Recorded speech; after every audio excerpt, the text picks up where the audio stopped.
I'm here with the jubilant President of the Republic of South Africa, His Excellency Cyril Ramaphosa. Welcome to Sri Lanka, sir. Thank you very much. It's wonderful. It's always wonderful to be in Sri Lanka. Now, it's almost a little unfair. You've had your Mandela moment, lifting the Webb Ellis Cup. Yes. Fairly early into your presidency. Yes. How did it feel like yesterday? Well, it felt like a replay of the time when President Nelson Mandela lifted the cup in 1995. It was a replay of that. It was a huge moment for South Africans in terms of its nation building and consolidating a nation effect. And yesterday when we won, it had the same effect back home.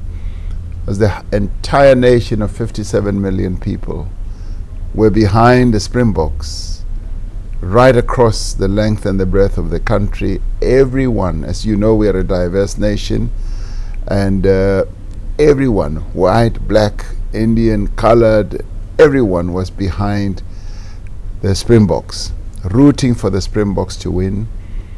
And in a way, people wanted this win because they knew what impact it would have in lifting our nation to a higher level of national cohesion, of appreciating our diversity. And the beauty of it all was that this is the first time that we win a World Cup with such a diverse team. The team has been transformed.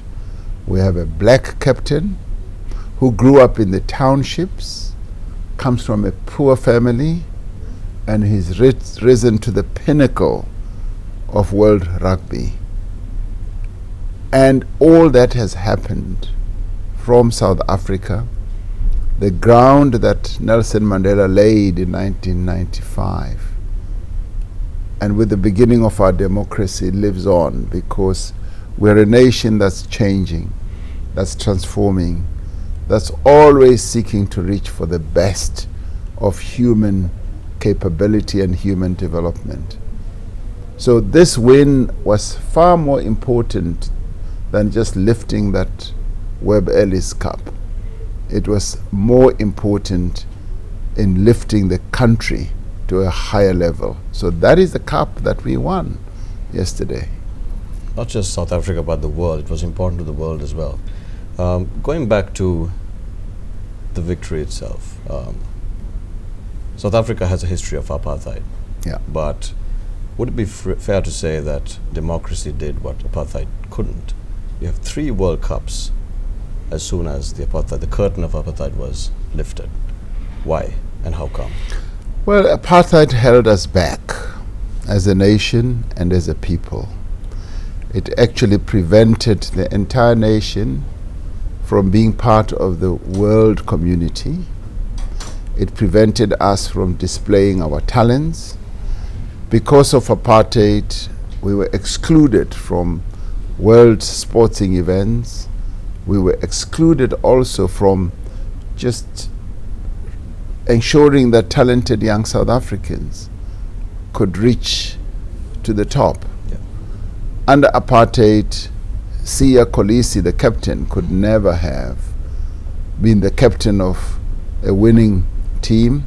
And in fact, the team could never have been a winning team because it could never have been as diverse with the various talents that come from all parts of the country as it has now. So apartheid was an abomination. It was not just a terrible racial policy. It was a human destroyer. It destroyed talent, it destroyed opportunity. But democracy has lifted us out of that terrible situation and has repositioned South Africa to be a South Africa that is part of the community of nations, but part of the sporting world of the world. And I guess in the end, as you correctly say, this victory is also important for the world because the world can see how a nation can rise from the ashes of a terrible system, reposition itself in its truly transformed nature, which is exactly what this is.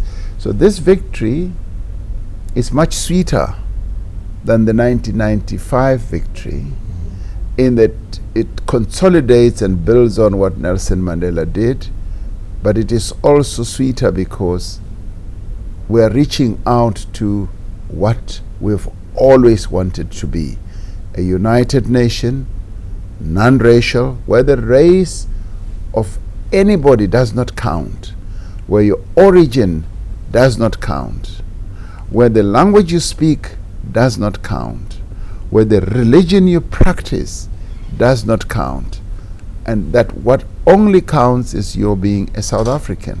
And this is where we are now. But we want to do more. We want to consolidate more so that the team in further World Cups is truly representative of the demographics of our country. And the good thing is that the administrators of the sport have seen the benefit. They've seen the benefit of achieving that goal. So we are on a winning path. And the Springboks will never ever be held back by any policy going forward into the future. That's wonderful to hear. There's no doubt it's a transcendent moment in sports. And as you quite rightly pointed out, it has changed the fabric of your people.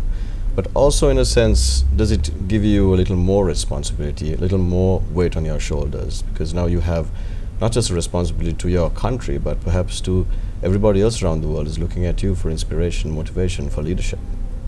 Well, this moment lifts the weight on my shoulders, but then it also puts on another weight, maybe a lighter weight, hopefully, because indeed we will be expected to lead.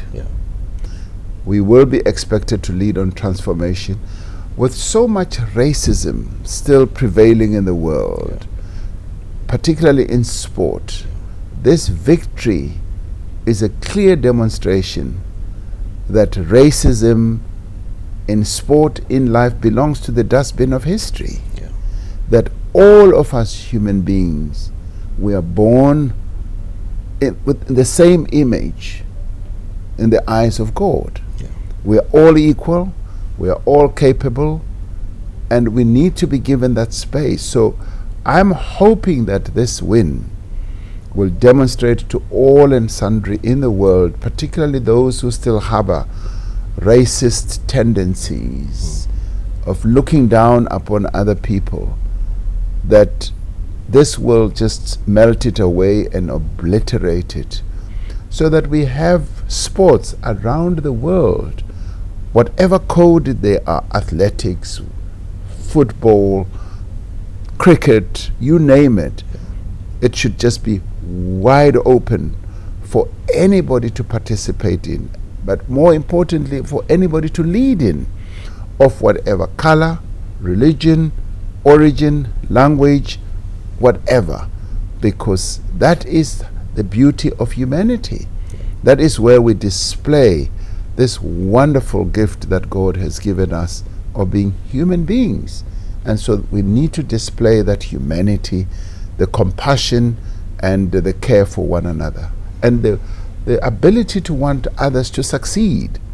And this is what is important for us. Absolutely. However, as far as success is concerned, I certainly hope that the South African team enjoys less success when it comes to cricket against Sri Lanka. Well, let us not declare war on each other. What I prefer is that sometimes you must win, and sometimes we must win. So we both, Sri Lanka and South Africa, must wish each other the best as we win and win together, and lose less together. Absolutely. Ultimately, humanity and unity wins. That indeed. Your Excellency, just a few, one or two final questions. Your message to young people watching this interview right now, young people in Sri Lanka, young people around the world, particularly in Sri Lanka, we're at a critical stage in our history. Well, I think young people need to educate themselves about Siya Kolisi's life. Siya Kolisi, the captain of the Springboks, where he came from, proves in the end that it's not where you come from that matters. It's not your background that matters. And it is not even the challenges and difficulties that you were born with that matter. What matters, as Nelson Mandela said, is your determination to succeed.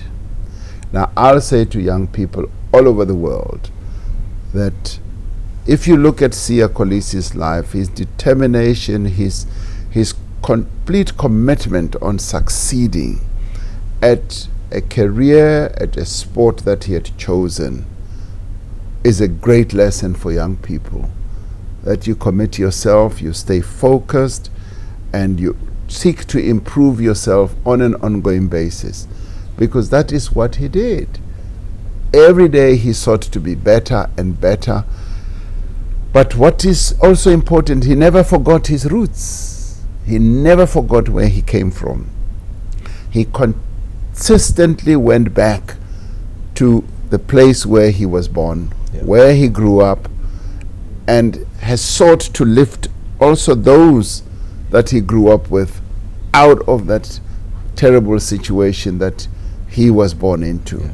And that is what is important, that young people must always seek to support others, to help others as you go up. So take those that you were born with and grew up with along with you as you succeed. But the important thing is never, ever, ever give up.